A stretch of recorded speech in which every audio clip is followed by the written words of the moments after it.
Hey there, welcome. I'm Frank, and today I've got something a little different to share with you. We're diving into a new format, and you'll be joining me as we take a look at my shared screen in real time. I've cooked up a free-flowing horizontal composition using chromatic lines, and as you'll notice, there are a lot of colored, or should I say color-coded, elements on the screen. First things first, I'm going to play the composition for you so you can hear what's happening. Then we'll break it down and I'll walk you through what all these colors mean. Ready? Let's dive in.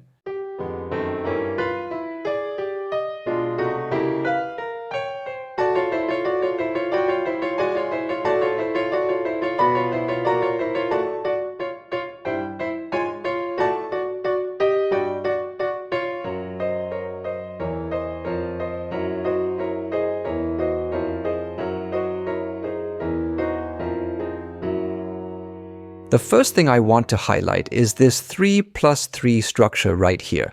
Now, what do I mean by that? Well, the 3 stands for 3 chromatic steps. I know it might not jump out at you immediately, especially since it's in open harmony right now. But once we close it down, you'll see it more clearly. Each of these lines forms a chromatic line, and the vertical distance between them follows this 3+3 pattern. Pretty neat, right? So let's break this down. From D to F, that's a 3-step movement. Then from F to A flat, that's another 3 steps.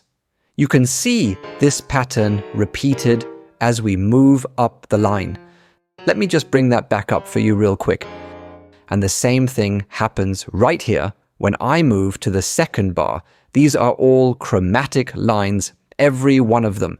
The 3+3 structure really gives the whole thing a strong, dominant character. It's a subtle but powerful way to shape the music. Now, why does this work so well? It all ties back to the overtone series, or the harmonic series. That's what gives this structure its dominant quality. The first thing I want to draw your attention to is this red line right here. That's another chromatic line, starting from B and moving up to C, then to D flat. From the D flat, I'm building the 3+3 structure again. It's a bit subtle, but I'm moving up by 3 chromatic steps, and then another 3 steps, creating that hidden 3+3 pattern. As I continue, I'm transitioning into the next notes chromatically, using a leading tone from above to keep everything connected and flowing smoothly. I continue with a similar structure here, but this time it's a 3+2 instead of 3+3. From this point, I shift into the same framework, so you can really get a sense of how this sounds when we focus just on the treble.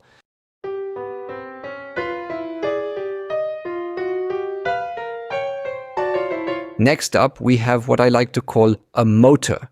This is a chromatic motor with 2 parts that I've labeled in red. You'll notice that one line is moving chromatically, down by 1 step, down by another, then up by 1, up by another, and so on. What's interesting here is that this motion is locked into a vertical interval with a distance of 8 chromatic steps between the 2 parts. The distance between G flat and D is 8 chromatic steps, just like from F to D flat. That's another 8. So these 2 tones are locked in that interval. On top of that, shown in blue, I've got another chromatic line. It might not be immediately obvious, but I'm moving down chromatically from A to A flat, and then to G. I've done the same thing in the bass. Now, these notes are spread across 2 octaves, creating a kind of frame around the chromatic motor in the middle. You'll notice that I created a 13 specifically between the G flat and the G on top. Normally, I try to avoid 13ths, but in this case, I think it works. The overall structure is so well connected, consisting entirely of chromatic lines that this 13th feels natural within the passage. Just to give you a reminder, here's what it sounds like.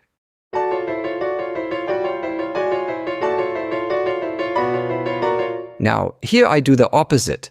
I start from A and move up to B flat, and then up to natural B. I'm doing the same thing in the bass as well, so that's how I structured these two bars.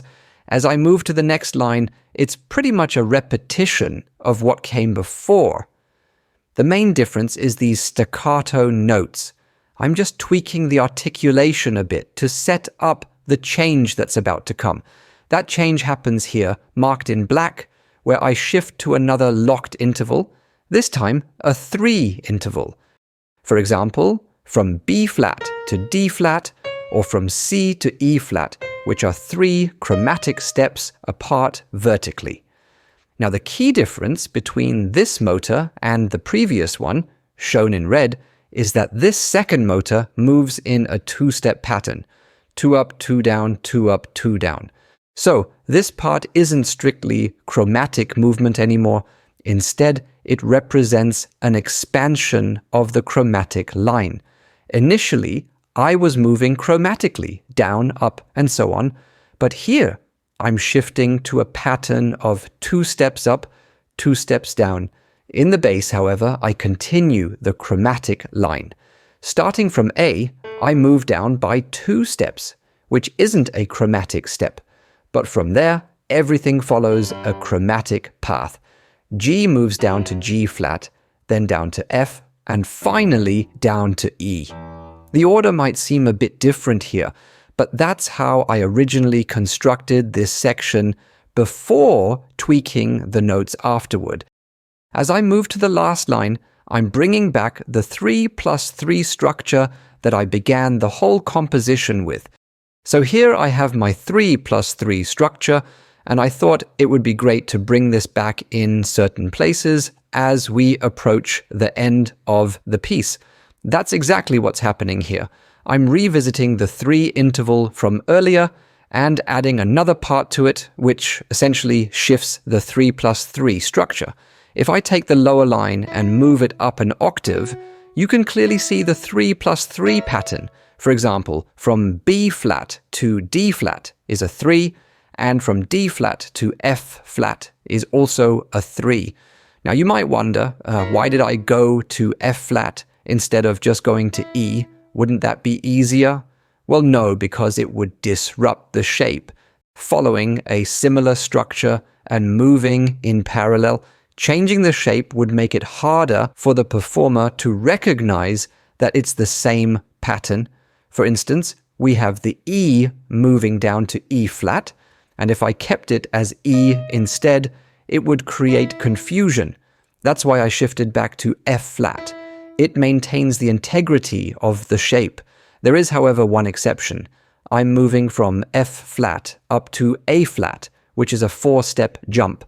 This forms an A flat major triad, introducing a bit of variation for the first time, just to give the ear a break and add some subtle interest. Now, what follows is pretty much a repetition of what I did before. So here we're back at the A flat, which brings us to this part again. If I took this line and dropped it down by an octave, you'd see it's exactly the same structure, just in a different position. This is what we call a position change. You can either grab the top line and bring it down an octave, or take the lowest line and bring it up an octave. That's how you create position changes within whole structures. I'm wrapping this up by landing on my G flat root tone with a dominant structure on top. This is simply my G flat dominant 7th chord. Now let me play through the whole thing once more so you can get a clearer sense of how it all sounds. Hopefully this has been an interesting concept for you to explore, as it really all is stemmed from these chromatic lines.